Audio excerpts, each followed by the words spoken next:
Hello everybody, I'm here, I made it. I'm just watching one of the meters over on my second monitor, wondering why it's using so much RAM on my computer, but hey, that's just the way it is. We have to put up with that, won't we? And hopefully it won't just time out or basically bottom out, decide it's going to kick the bucket or anything like that. We'll see.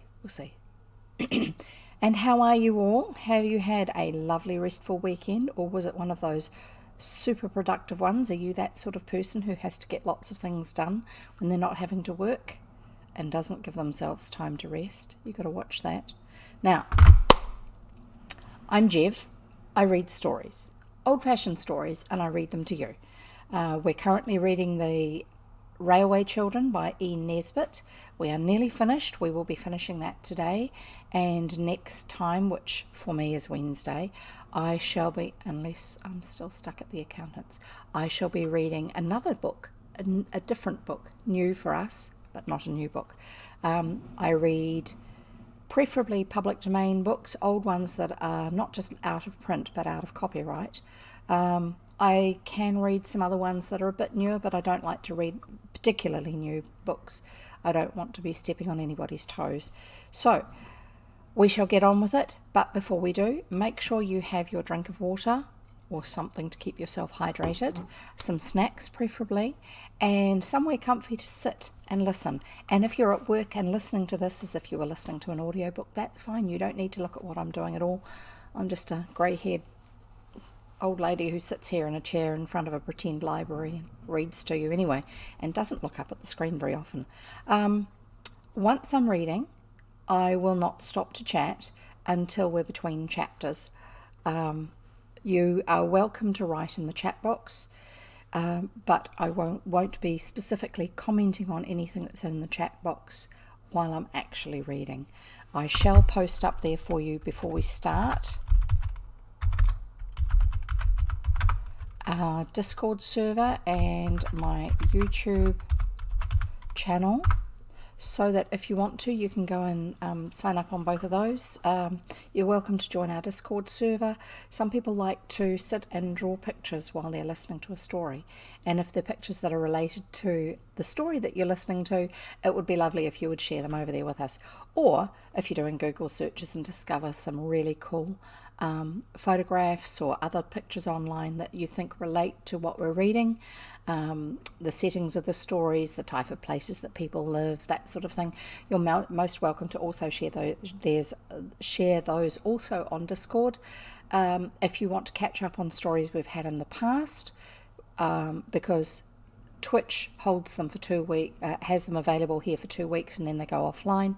I then transfer them over to YouTube, where you can catch up on all the previous stories we've had. So if you've missed the rest of the Railway Children but want to hear it, that's fine. Within a couple of weeks, you will have it up over there. So with that, I'm going to carry on reading. Oh, and I do occasionally interrupt myself when I'm reading, but that's usually just to explain something that's in the text, which isn't necessarily obvious for people who aren't used to really old books. I grew up reading them and listening to them, so it's quite familiar for me. So anyway, here we go. The Railway Children by Nesbit. We are reading chapter 13. Sorry, Roman numerals, I have to interpret them. The Hound's Grandfather.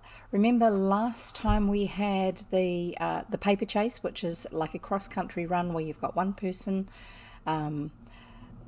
described as being the hare running out in front and dropping a trail of pieces of paper, and the hounds follow the hare, just using the trail of paper as their way to find the way.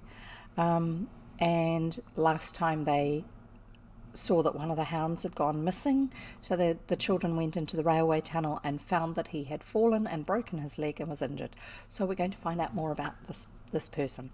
Chapter 13, The Hound's Grandfather.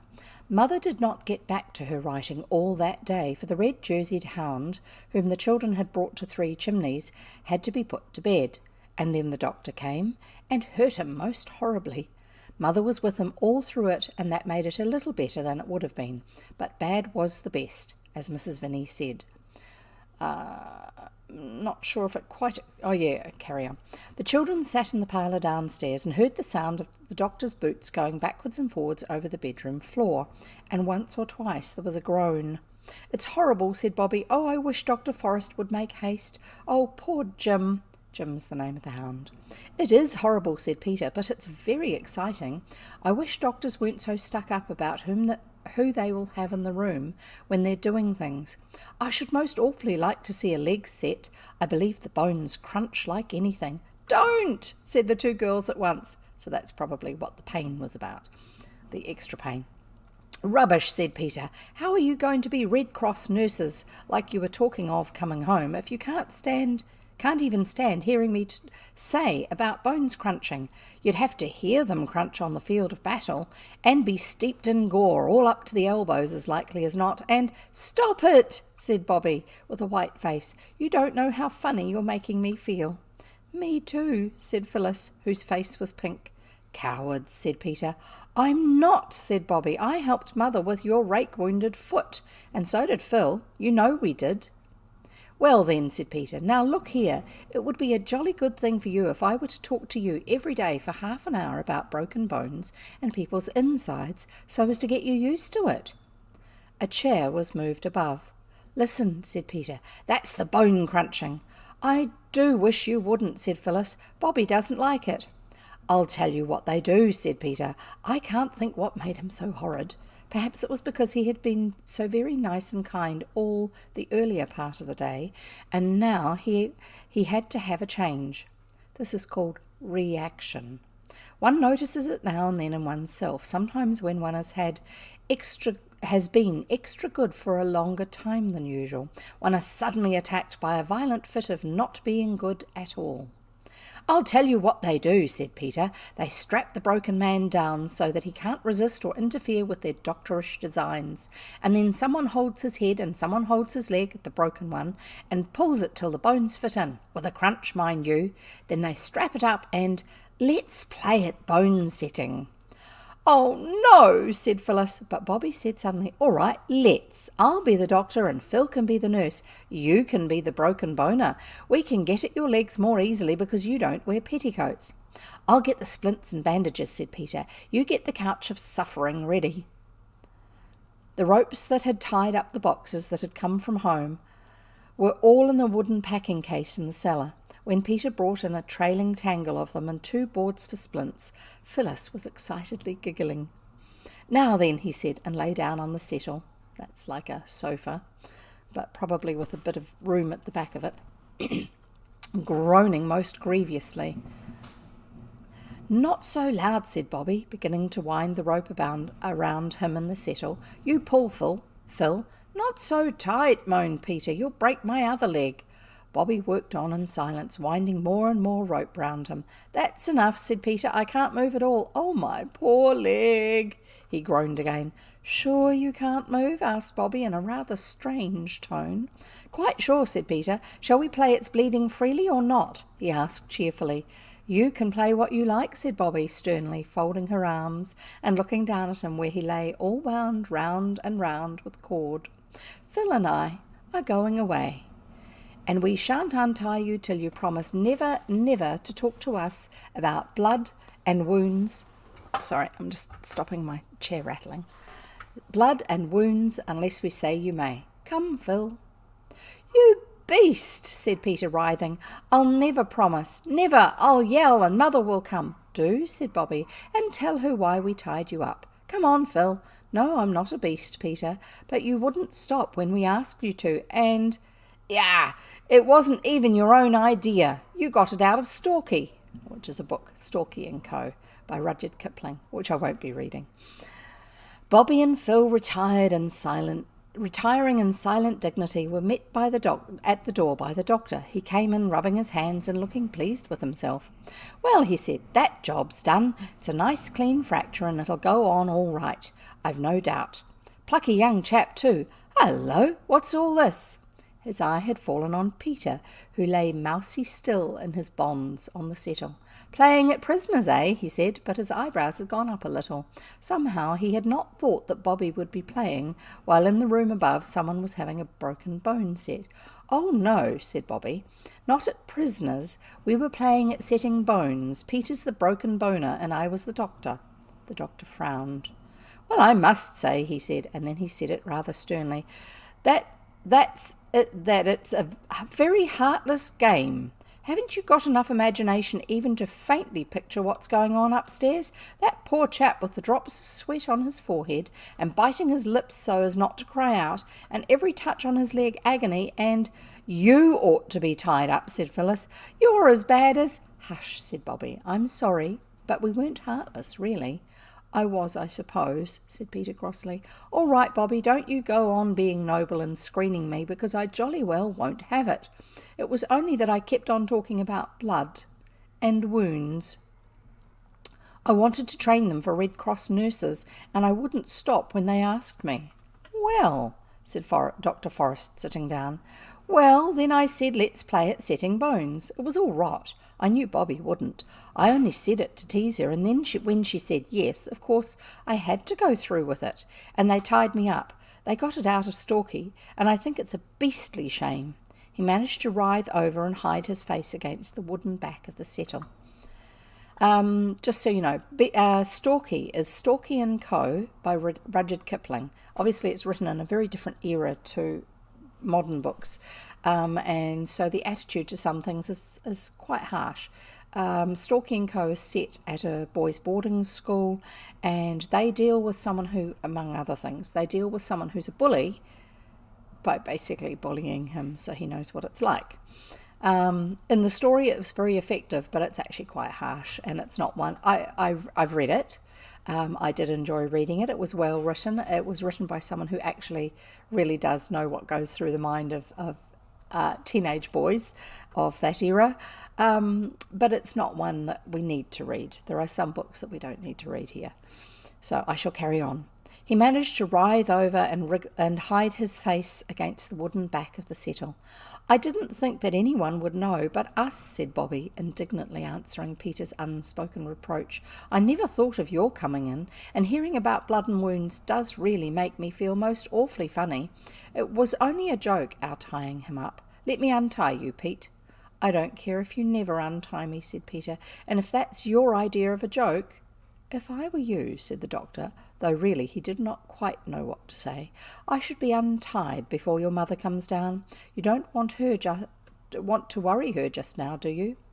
"I don't promise anything about not saying about wounds, mind," said Peter in a very surly tone, as Bobby and Phyllis began to untie the knots.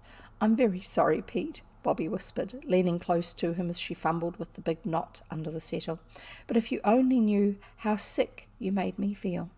"You've made me feel pretty sick, I can tell you," Peter rejoined, and then he shook off the loose cords and stood up. "I looked in," said Dr. Forrest, "to see if one of you could come along to the surgery. There are some things that your mother will want at once, and I've given my man a day off to go and see the circus. Will you come, Peter?" Peter went without a word or a look to his sisters. The two walked in silence up to the gate that led from the Three Chimneys field to the road. Then Peter said, "Let me carry your bag. I say, it is heavy. What's in it?" "Oh, knives and lancets and different instruments for hurting people, and the ether bottle. I had to give him ether, you know. The agony was so intense." Peter was silent. "Tell me all about how you found that chap," said Dr. Forrest. Peter told, and then Dr. Forrest told him stories about brave rescues. He was a most interesting man to talk to, as Peter had often remarked. Then in the surgery Peter had a better chance than he had ever had of examining the doctor's balance and his microscope and his scales and measuring glasses. When all the things were ready that Peter was to take back, the doctor said suddenly, "You'll excuse my shoving my oar in, won't you? But I should like to say something to you." Now for a rowing, thought Peter, who had been wondering how it was that he had escaped one. "Something scientific," added the doctor. "Yes," said Peter, fiddling with the fossil ammonite that the doctor used for a paperweight. "Well then, you see, boys and girls are only little men and women, and we are much harder and hardier than they are. In this day and age, the lives that women lived were quite different to the lives that men lived." So he's talking for that era, not necessarily ours. And we are much harder and hardier than they are. Peter liked the we. Perhaps the doctor had known he would. And much stronger, and things that hurt them don't hurt us. You know you mustn't hit a girl. I should think not indeed, muttered Peter indignantly. Not even if she's your own sister. That's because girls are much softer and weaker than we are. They have to be, you know, he added, because if they weren't, it wouldn't be nice for the babies. Because women would be too rough. And that's why all the animals are so good to the mother animals. They never fight them, you know. I know, said Peter, interested. 2 buck rabbits will fight all day if you let them, but they won't hurt a doe. No, and quite wild beasts, lions and elephants, they're immensely gentle with the female beasts, and we've got to be too. I see, said Peter. And their hearts are soft too, the doctor went on, and things that we shouldn't think anything of hurt them dreadfully, so that a man has to be very careful, not only of his fists, but of his words. They are awfully brave, you know, he went on. Think of Bobby waiting alone in the tunnel with that poor chap. It's an odd thing. The softer and more easily hurt a woman is, the better she can pull herself up to do what has to be done. I've seen some brave women. Your mother's one, he ended abruptly. Yes, said Peter. Well, that's all. Excuse my mentioning it, but nobody knows everything without being told. And you see what I mean, don't you? Yes, said Peter. I'm sorry. There. Of course you are. People always are, directly they understand. Everyone ought to be taught these scientific facts. So long. They shook hands heartily. When Peter came home, his sisters looked at him doubtfully. It's Pax, said Peter, dumping down the basket on the table. Pax means peace. Dr. Forrest has been talking scientific to me. No, it's no use my telling you what he said. You wouldn't understand, but it's all comes to you girls being poor, soft, weak, frightened things like rabbits, so us men have just got to put up with them. He said you were female beasts. Shall I take this up to Mother, or will you? Oh my goodness, his reinterpretation of what the doctor said is even worse. I know what boys are, said Phyllis, with flaming cheeks. They're just the nastiest, rudest. They're very brave, said Bobby, sometimes. Ah, you mean the chap upstairs, I see. Go ahead, Phil. I shall put up with you, whatever you say, because you're a poor, weak, frightened, soft. Not if I pull your hair, you won't, said Phyllis, springing at him. He said Pax, said Bobby, pulling her away. Don't you see? She whispered as Peter picked up the basket and stalked out with it. He's sorry, really, only he won't say so. Let's say we're sorry. It's so goody-goody, said Phyllis doubtfully. He said we were female beasts and soft and frightened. Then let's show him we're not frightened of him thinking us goody-goody, said Bobby, and we're not any more beasts than he is. And when Peter came back, still with his chin in the air, Bobby said, We're sorry we tied you up, Pete. I thought you would be, said Peter, very stiff and superior. This was hard to bear, but... Well, so we are, said Bobby. Now let honour be satisfied on both sides. I did call it Pax, said Peter, in an injured tone. Then let it be Pax, said Bobby. Come on, Phil, let's get the tea. Pete, you might lay the cloth. I say, said Phyllis, when peace was really restored, which was not till they were washing up cups after tea, did Dr. Forrest didn't really say we were female beasts, did he? Yes, said Pete firmly, but I think he meant we men were wild beasts too. How funny of him, said Phyllis, breaking a cup. It was a parallel he was trying to get them to understand. May I come in, Mother? Peter was at the door of Mother's writing room, where Mother sat at her table, with 2 candles in front of her.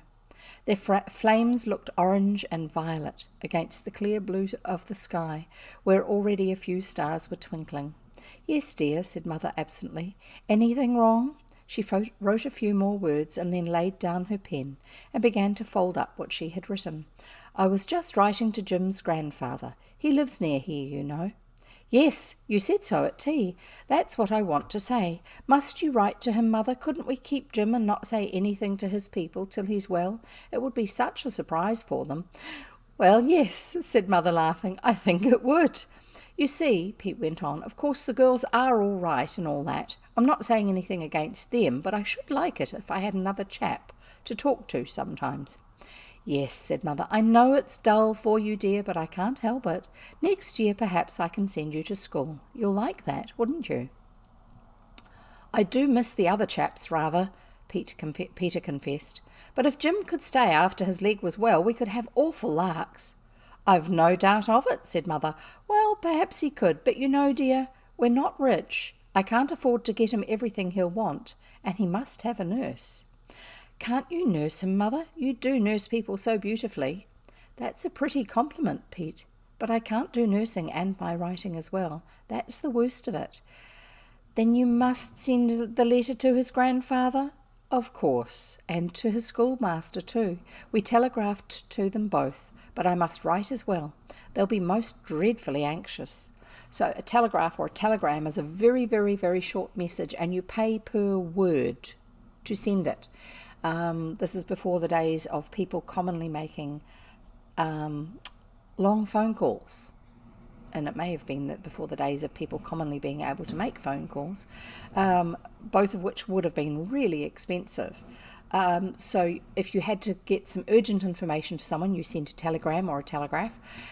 It went on the telegraph, which is the lines. You sent the actual printed out piece was called a telegram. And then later on you wrote a letter by hand and sent it to them so that they had the additional detail, because there's no way you're going to write a full page of story as a telegram. You can't afford it. Not most people. Anyway.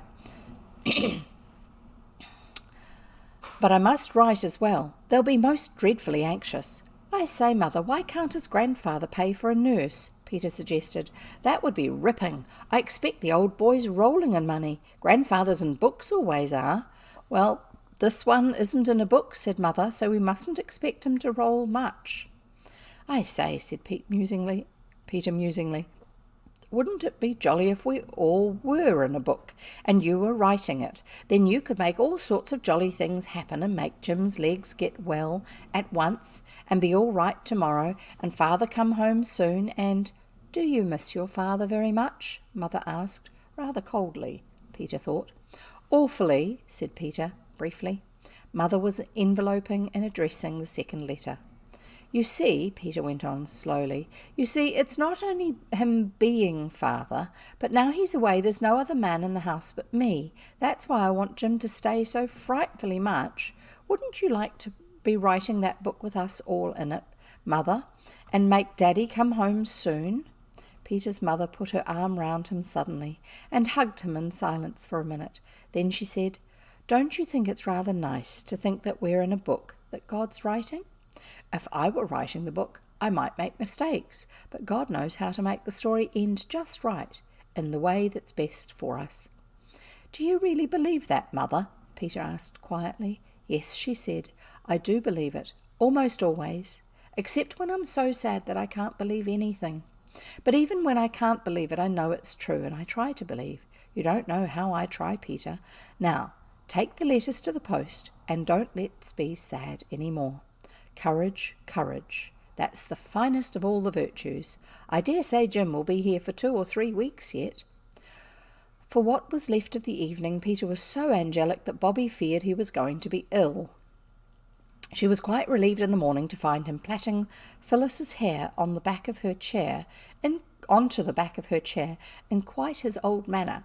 That's where you take someone sitting in front of you and you take their hair and you plait it around the top bar of the chair so that they can't get up and walk away. A little bit of a prank. Uncomfortable for the person on the receiving end.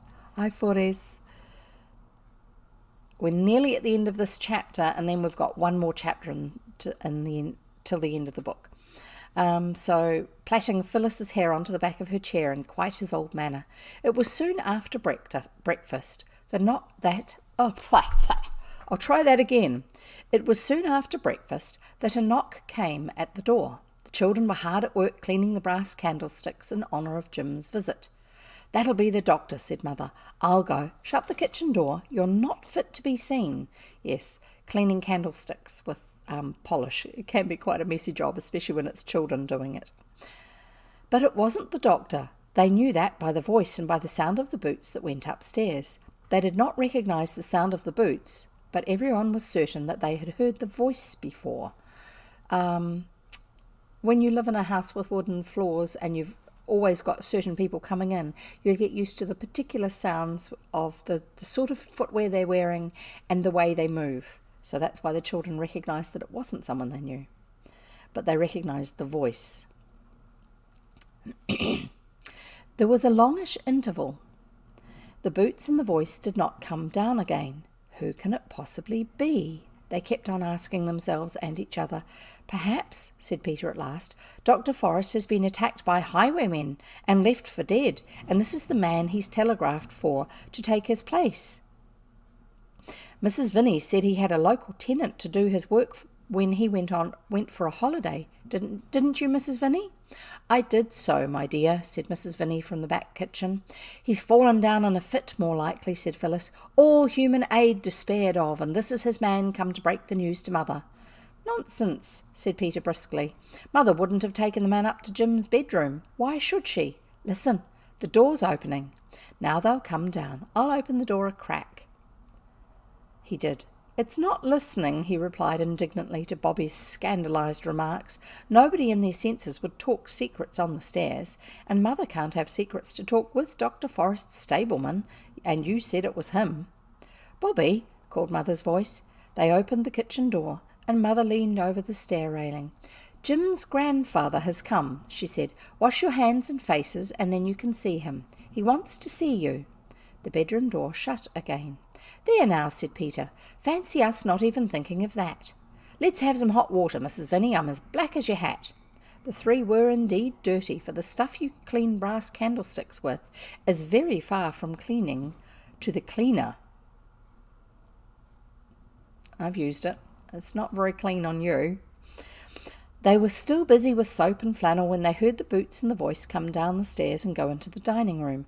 And when they were clean, though still damp, because it takes such a long time to dry your hands properly, and they were very impatient to see the grandfather, they filed into the dining room. Mother was sitting in the window seat, and in the leather-covered armchair that Father always used to sit in at the other house sat their own old gentleman. That's the guy off the train. Well, I never did, said Peter, even before he said, how do you do? He was, as he explained afterwards, too surprised even to remember that there was such a thing as politeness, much less to practise it. It's our own old gentleman, said Phyllis. Oh, it's you, said Bobby. And then they remembered themselves and their manners and said, how do you do, very nicely. This is Jim's grandfather, Mr. And then the story has a line there because they don't use his name, said Mother, naming the old gentleman's name. How splendid, said Peter. That's just exactly like a book, isn't it, Mother? It is rather, said Mother, smiling. Things do happen in real life that are rather like books. Sometimes. I'm so awfully glad it is you, said Phyllis. When you think of the tons of old gentlemen there are in the world, it might have been almost anyone. I say, though, said Peter, you're not going to take Jim away, though, are you? Not at present, said the old gentleman. Your mother has most kindly consented to let him stay here. I thought of sending a nurse, but your mother is good enough to say that she will nurse him herself. But what about her writing, said Peter, before anyone could stop him. There won't be anything for him to eat if Mother doesn't write. That's all right, said Mother hastily. The old gentleman looked very kindly at Mother.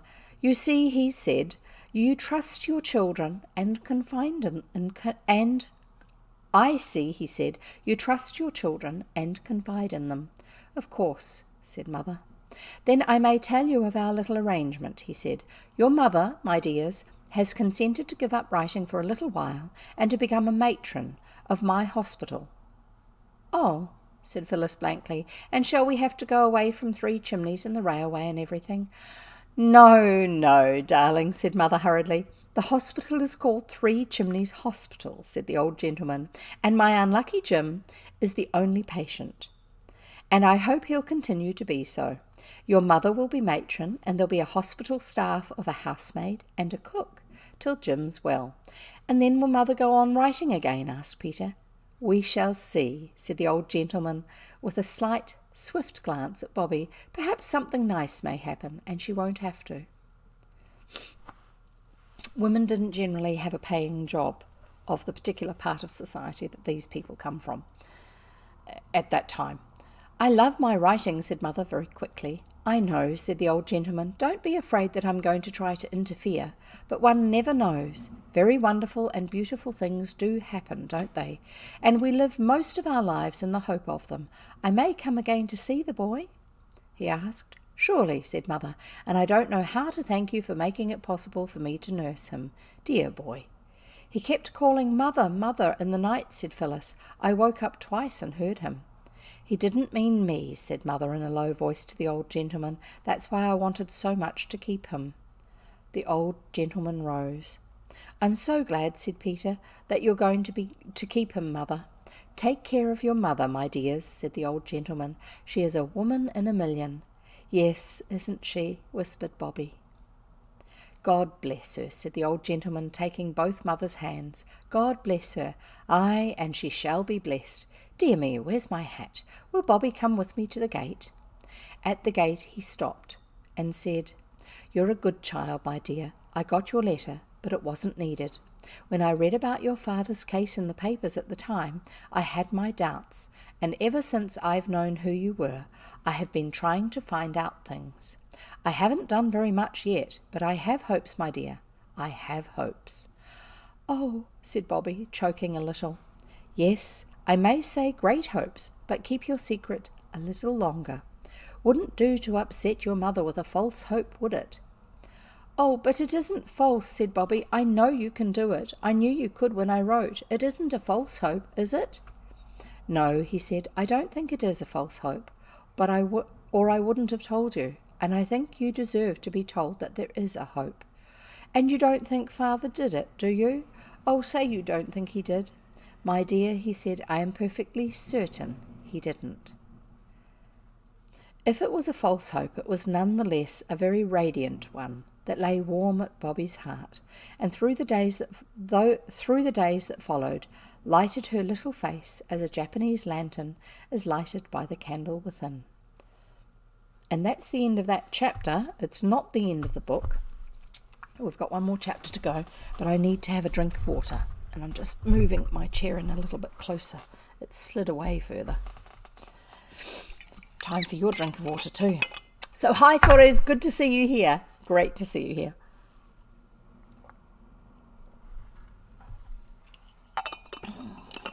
Flores is a gaming streamer. Like me, I'm a reading streamer. And he streams at a different time of day to what I stream at. And sometimes he pops in. I don't know, maybe he pops in all the time. Doesn't matter. Sometimes he pops in. And because he's in a different part of the world to me, he'll often listen to what I'm reading as he's getting ready to go to sleep. I think that's what happens anyway, from what he's said. And I've also got other friends who listen in from overseas and some from New Zealand. So I've got a friend who does crafting projects. She's an artist, and she'll often listen when I'm reading, she and her cats. And apparently her cats like listening to audiobooks and like listening to stories being read. So, hi Nikki. I'm going to carry on with this. I'm just going to have a quick flick through to see if it's very long to the end of the story. Oh, it's long enough.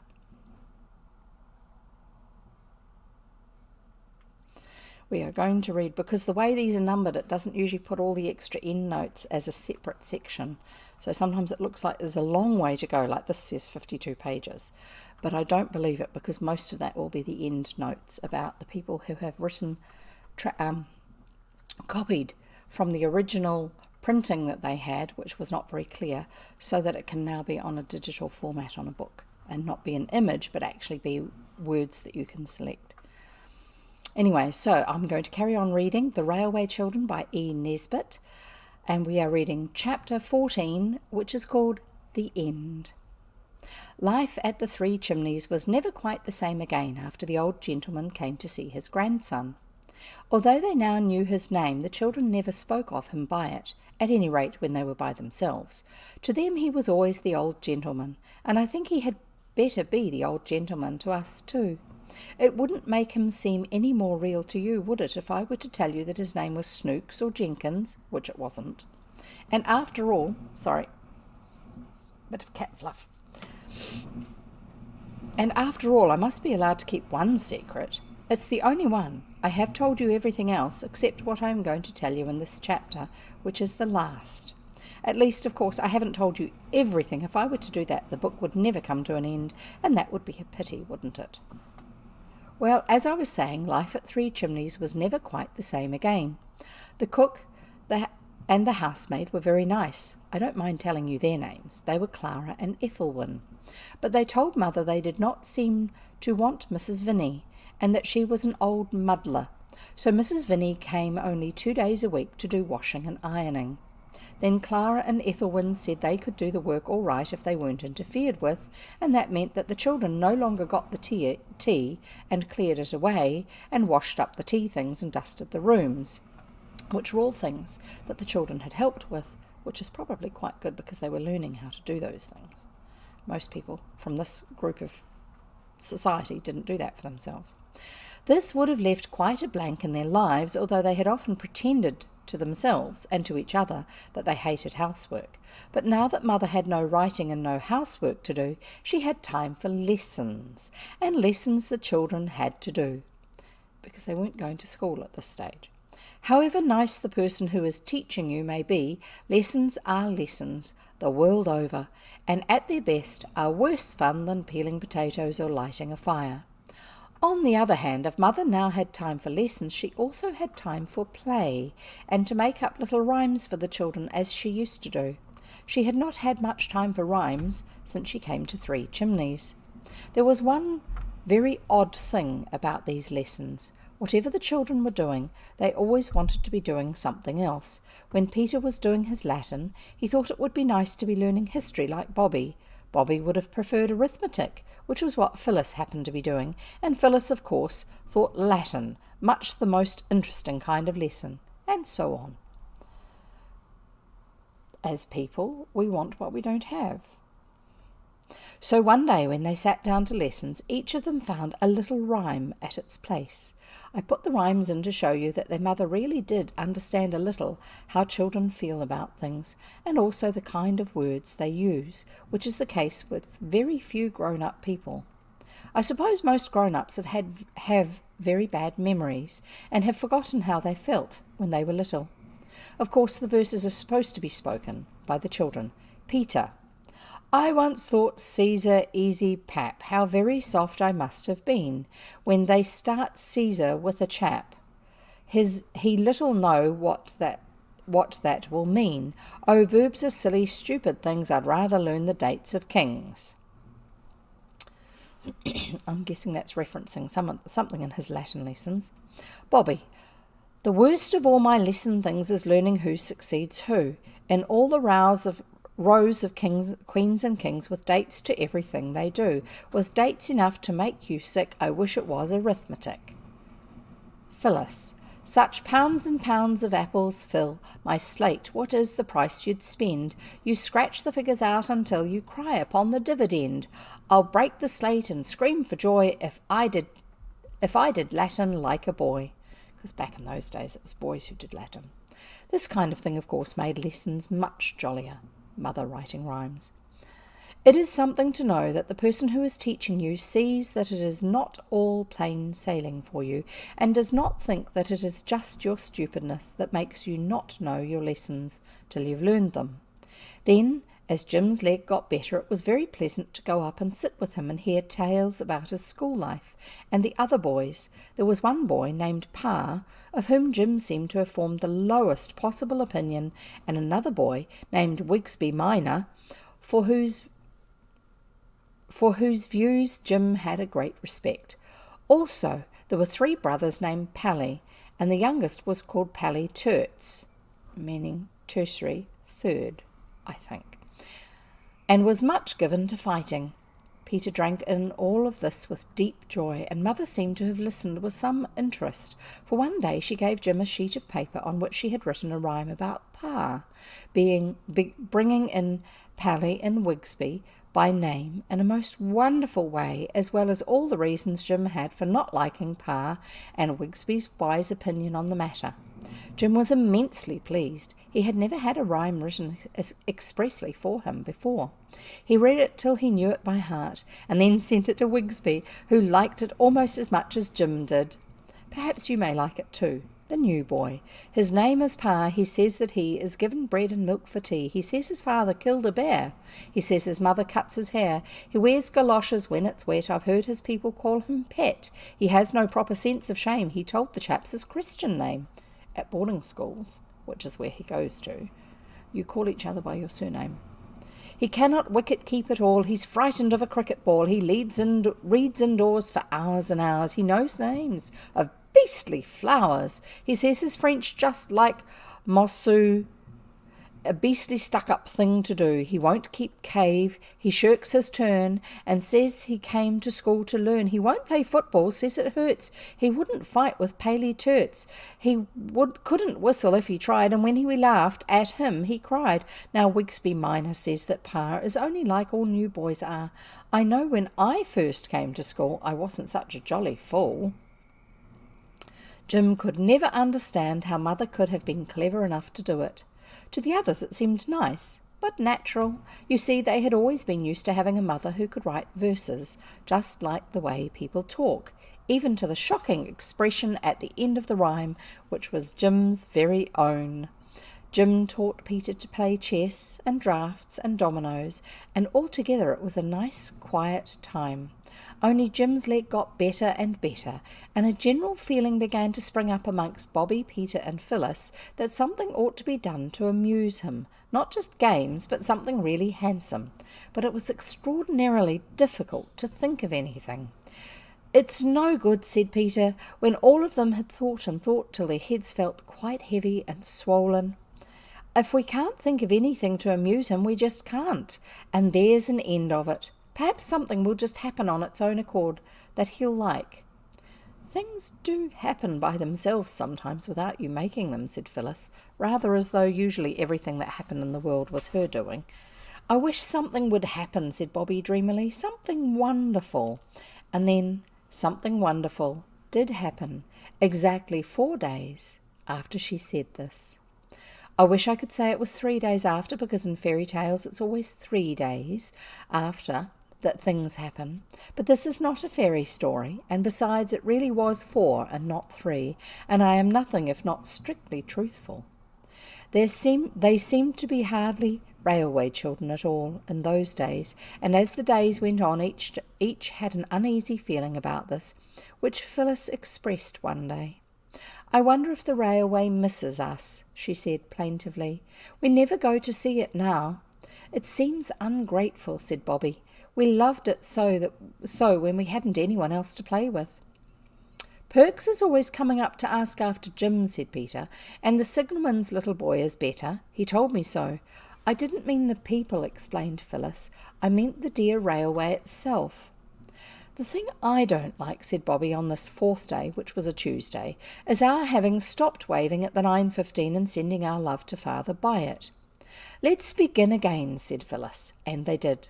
Somehow the change of everything that was made by having servants in the house and Mother not doing her writing made the time seem extremely long since that strange morning at the beginning of things, when they had got up so early and burnt the bottom out of the kettle and had had apple pie for breakfast and first seen the railway.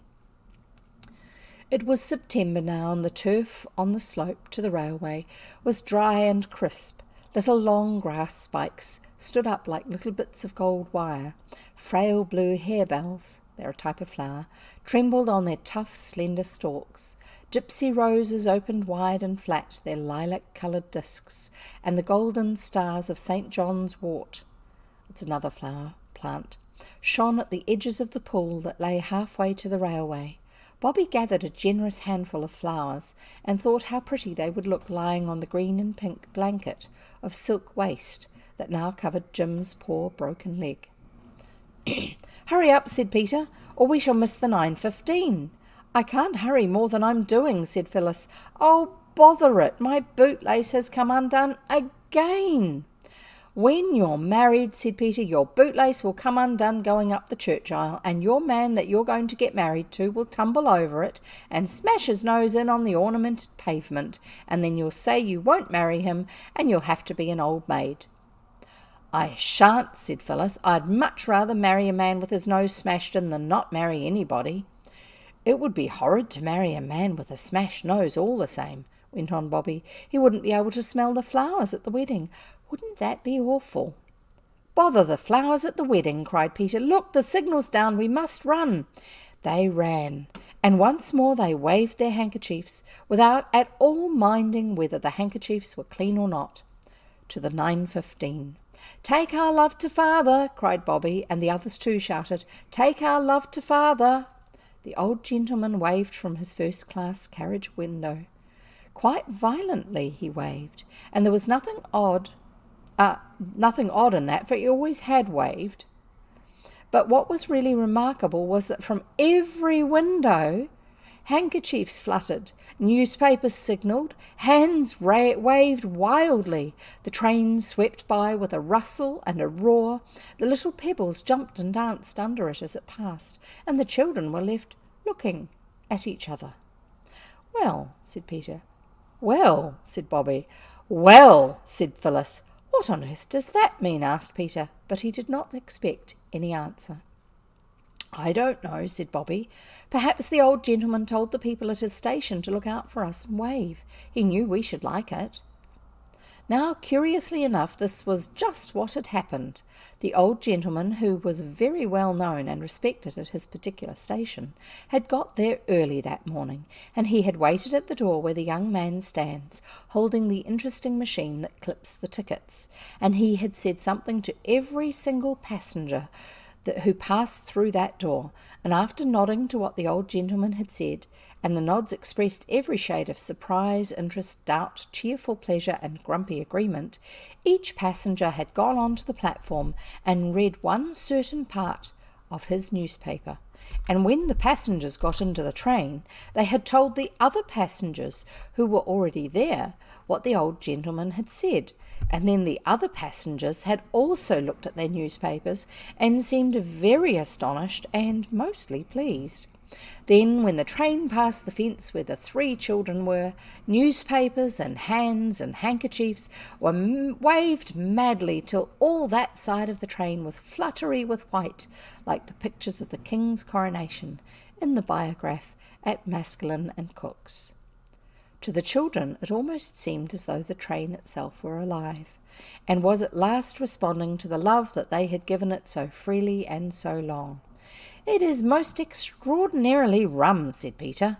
"Most stronery," echoed Phyllis. But Bobby said, "Don't you think the old gentleman's waves seemed more significating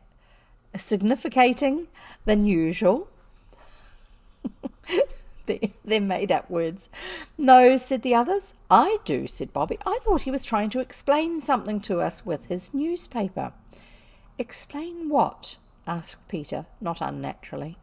"I don't know," Bobby answered, "but I do feel most awfully funny. I feel just exactly as if something was going to happen." "What is going to happen," said Peter, "is that Phyllis's stocking is going to come down." This was but too true. The suspender had given away in the agitation of the waves to the 9:15. Bobby's handkerchief served as first aid to the injured, and they all went home. Lessons were more than usually difficult to Bobby that day. Indeed, she disgraced herself so deeply over a quite simple sum about the division of 48 pounds of meat and 36 pounds of bread among 144 hungry children that Mother looked at her quite anxiously. "Don't you feel well, dear?" she asked. "I don't know," was Bobby's unexpected answer. "I don't know how I feel. It isn't that I'm lazy, Mother. Will you let me off lessons today? I feel as if I wanted to be quite alone by myself." "Yes, of course I'll let you off," said Mother, "but—" Bobby dropped her slate. It cracked just across the little green mark that is so useful for drawing patterns around, and it was never the same slate again. Without waiting to pick it up, she bolted. Mother caught her in the hall, feeling blindly among the waterproofs and umbrellas for her garden hat. "What is it, my sweetheart?" said Mother. "You don't feel ill, do you?" "I don't know," Bobby answered a little breathlessly, "but I want to be by myself and see if my head really is all silly and my inside all squirmy twisty." "Hadn't you better lie down?" Mother said, stroking her hair back from her forehead. "I'd be more alive in the garden, I think," said Bobby, but she could not stay in the garden. The hollyhocks and the asters and the late roses all seemed to be waiting for something to happen. It was one of those still, shiny autumn days when everything does seem to be waiting. Bobby could not wait. "I'll go down to the station," she said, "and talk to Perks and ask about the signalman's little boy." So she went down. On the way she passed the old lady from the post office, who gave her a kiss and a hug, except, rather to Bobby's surprise, no words except... and a hug, but rather to Bobby's surprise, no words except, "God bless you, love," and after a pause, "Run along, do."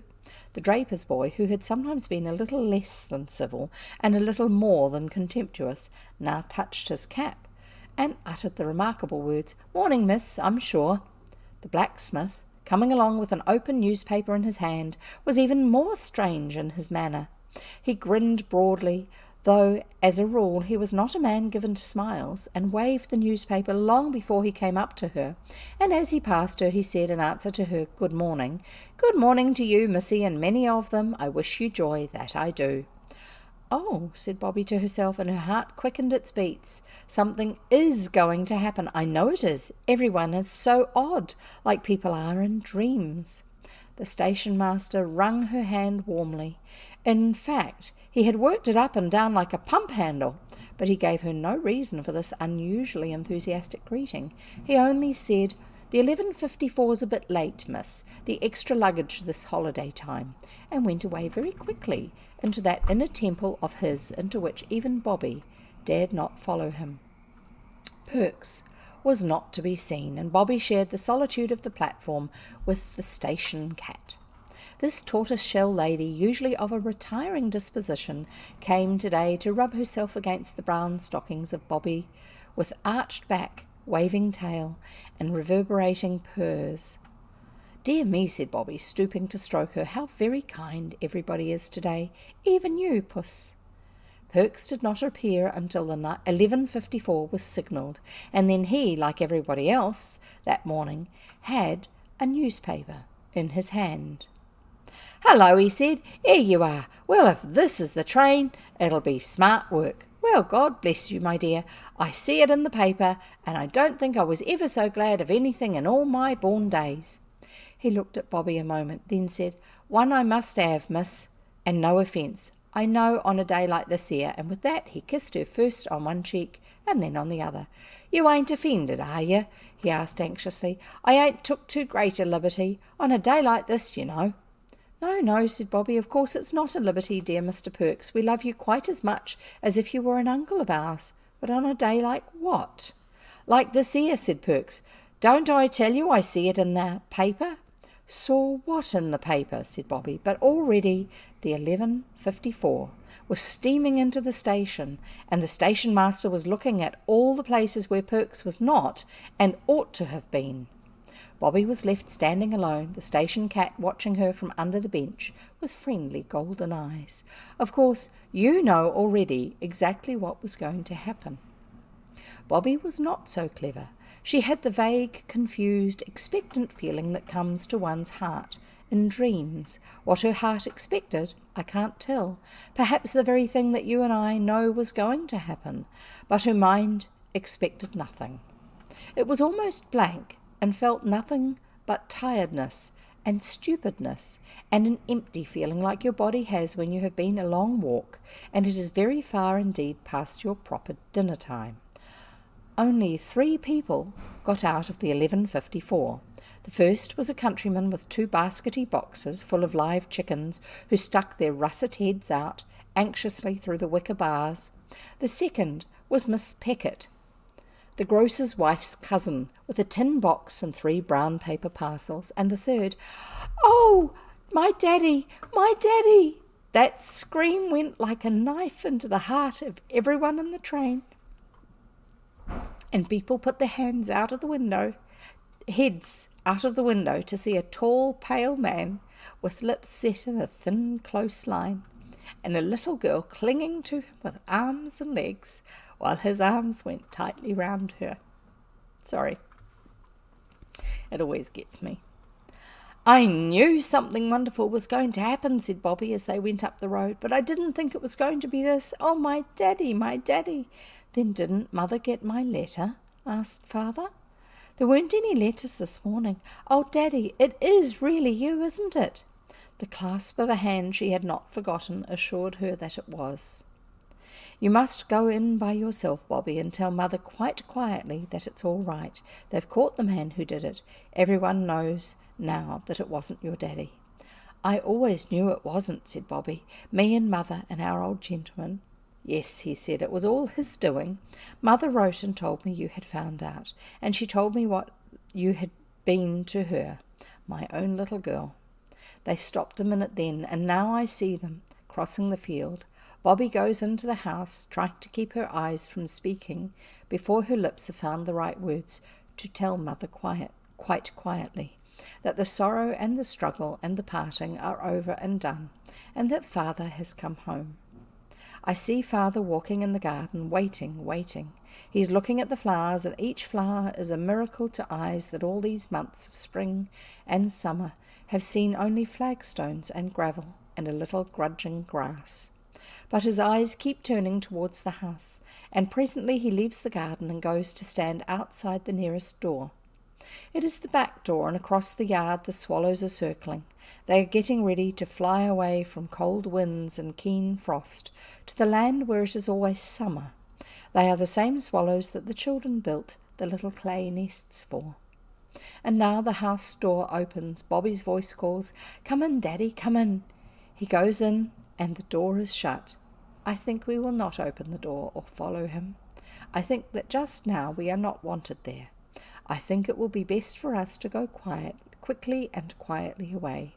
At the end of the field, among the thin gold spikes of grass, and the harebells, and the gypsy roses, and St. John's wort, we may just take one last look over our shoulders at the white house where neither we nor anyone else is wanted now. And that's the end of the story. So there you go. He finally came back.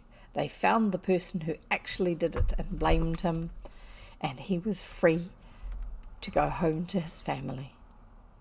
And because he was free to go home to his family, they can go and live wherever it is that they want to, I suppose. Now, I think, from what I've read, that quite possibly the author